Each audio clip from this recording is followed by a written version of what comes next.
All right, so what is the ego? So the ego isn't just a set of thoughts. It's actually more of an emotional energy.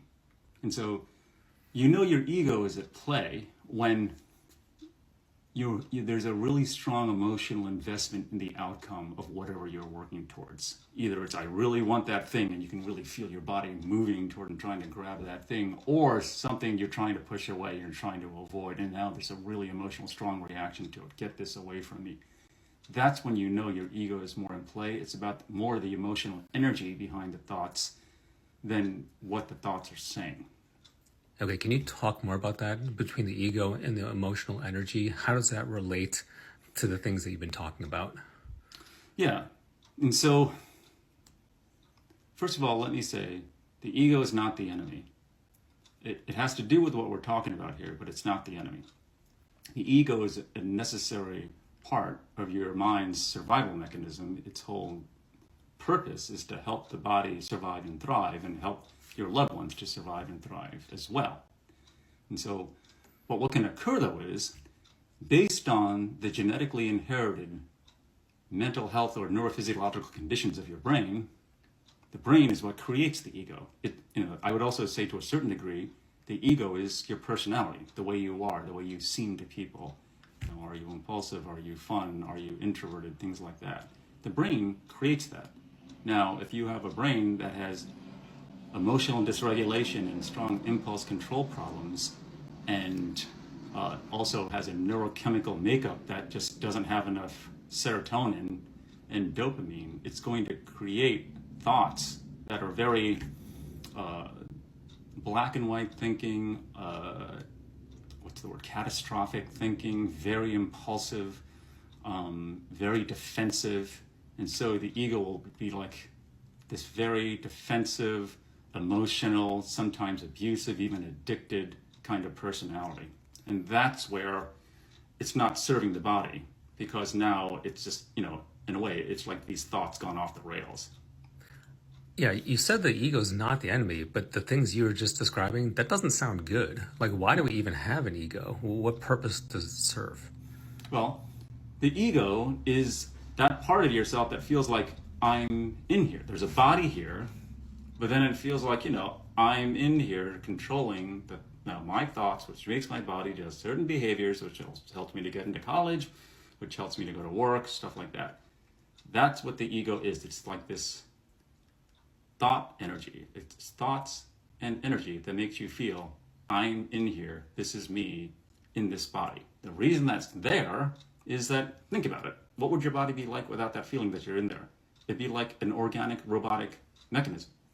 And so the ego gives the body something extra to protect, to work towards, to really feel like there's something inside that really wants to survive and thrive. And so it does its job of surviving and thriving better, in my opinion, with it.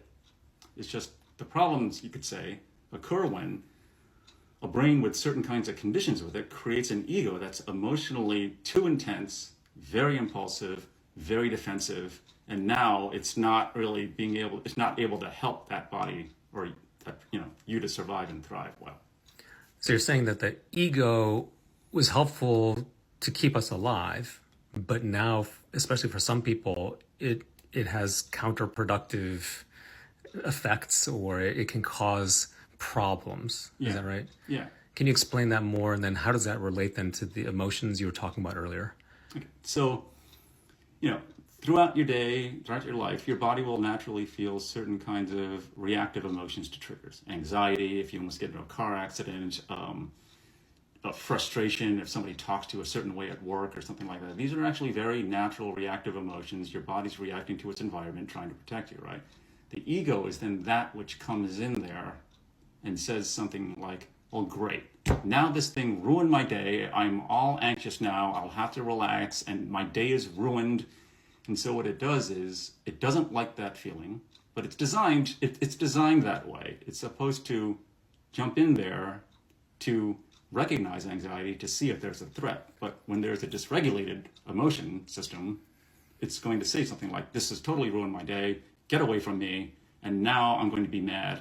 And it wraps an entire story around it and inflates it. And that now that body's acting in ways that are way beyond what the situation calls for in relationships and work. It particularly causes problems in relationships. It gets very blamey. You did this to me, and I'm all upset now because you hurt my feelings.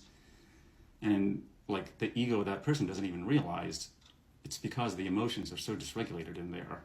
It's creating this hypersensitive, defensive, blamey person. But it's still not clear to me. Is the ego bad? Can you explain that better? Yeah, I said the ego isn't the enemy. However, the way I described it, it does sound like it's very problematic. So what's actually happening is all of those thoughts of the ego are fueled by the emotions. If the emotions are too intense, it's going to create a very intense, very reactive ego that's very defensive and even addicted sometimes. And so all this work that I do is about honestly lessening, de-escalating those emotions. And a lot of those emotions that the ego is fueled by or operating on are these blocked core emotions. Self-loathing, hopeless despair, things like that. And that's underneath the ego fueling this very intense personality. So the work that we're doing here takes the wind out of its sails. It resolves those emotions, so now the ego is a much more manageable, accepting, takes things as they come, is okay feeling certain emotions, doesn't get reactive. So it's important to understand what the ego is and understand what this work does in relation to the ego. Does that make sense?